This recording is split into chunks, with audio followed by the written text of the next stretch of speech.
भोपाल के पास एक छोटे से गांव में एक 7 साल का बच्चा रहता था। उसके घर की दीवारें मिट्टी की थी और छत बारिश में तपक जाती थी। पर उस घर के अंदर एक ऐसी चीज थी जो कभी कमजोर नहीं पड़ती थी, और वो था उसके माँ और पिता का यकीन।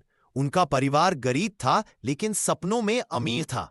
बच्चा हर रोज देखता था कि कैसे उसकी माँ अपनी बिंदी और चूड़ियां लेने की इच्छा रोक लेती और पिता अपने पुराने जूतों को फिर से सिलकर पहन लेते। पर जब बात उसकी पढ़ाई की होती, तब पैसा चाहे किसी से के घर से उधार हो, पर फीस जरूर भरी जाती।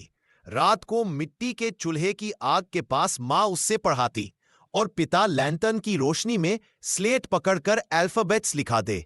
उन्होंने कभी यूं ये नहीं कहा कि हम नहीं कर सकते, और वहीं से बच्चे ने एक बात अपने दिल में लिख ली, एक दिन मैं इनके सपने जरूर पूरे करूंगा।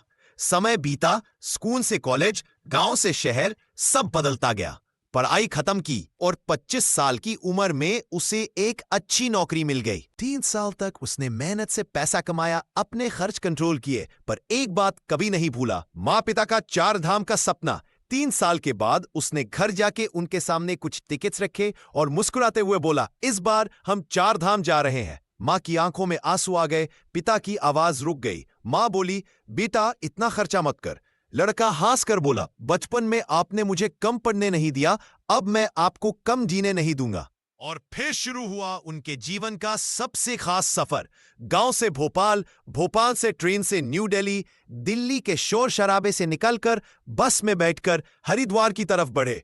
रात गंगा के घाट के पास रुककर उन्होंने सदा भात, रोटी और सब्जी का सिंपल खाना खाया, लेकिन उस खाने में एक अजीब सी मीठस थी, सुकून की मीठस। सुबह जैसे ही सूरज निकला, उन्होंने पवित्र गंगा में स्नान किया, हाथ जोड़कर प्रार्थना की, हे मां गंगे, इस यात्रा को सफल बनाना। फिर बस से वो उत्तराखंड के ऊंचे ग्लेशियर्स और पहाड़ियों के बीच स्थित बद्रीनाथ धाम पहुंचे। पत्थर के घर, ठंडी हवा, आसमान में तैरा हुआ फॉग, सब कुछ फिल्म की तरह लग रहा था। रात रुककर गरम राजमा चावल खाए और ठंडी हवा में वो भोजन भी दावा बन गया। अगली सुबह उन्होंने बद्रीनाथ के दर्शन किए। मां के चेहरे पर आंखों से बहते आंसू थे, पर इस बार वो आंसू दर्द के नहीं, खुशी के थे।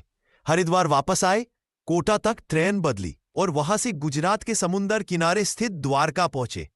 होटल में गुजराती थाली उनका इंतजार कर रही थी, ढोकला, फफड़ा, रोटी और मीठी दाल। मां ने एक निवाला खाया और हंसकर बोली, बेटा ये तो सच में प्रसाद जैसा है। सुबह समुंदर की लहरों की आवाज में स्नान किया और द्वारकाधीश के दर्शन किए। उसके बाद अहमदाबाद से फ्लाइट लेकर वो तमिलनाडु के रामेश्वरम पहुंचे। ये भी समुंदर के किनारे बसा हुआ पवित्र धाम है।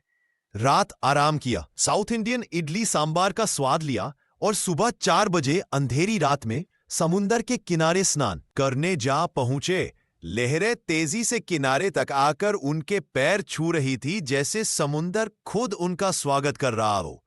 फिर उन्होंने रामेश्वरम ज्योतिर्लिंग के दर्शन किए। लंबी ट्रेन यात्रा के बाद तीनों ओडिशा के समुंदर तट पर स्थित जगन्नाथपुरी पहुंचे। रात होटल में हल्का भोजन किया, सुबह समुंदर किनारे जाकर स्नान किया और जगन्नाथ जी के दर्शन किए। वो मंदिर के बाहर सीढ़ियों पर बैठकर समुंदर की लहरों को देखते रहे। मां ने धीरे से कहा, बचपन में सपना था, आज यकीन हो गया। बेया चुप था, बस मुस्कुराता रहा, क्योंकि उसकी जिंदगी का सबसे बड़ा सफर आज पूरा हो चुका था। और ये कहानी ये सिखाती है, 4 धाम तो जरूर मिल जाते हैं, पर मां और पिता की मुस्कान से बड़ा कोई धाम नहीं होता।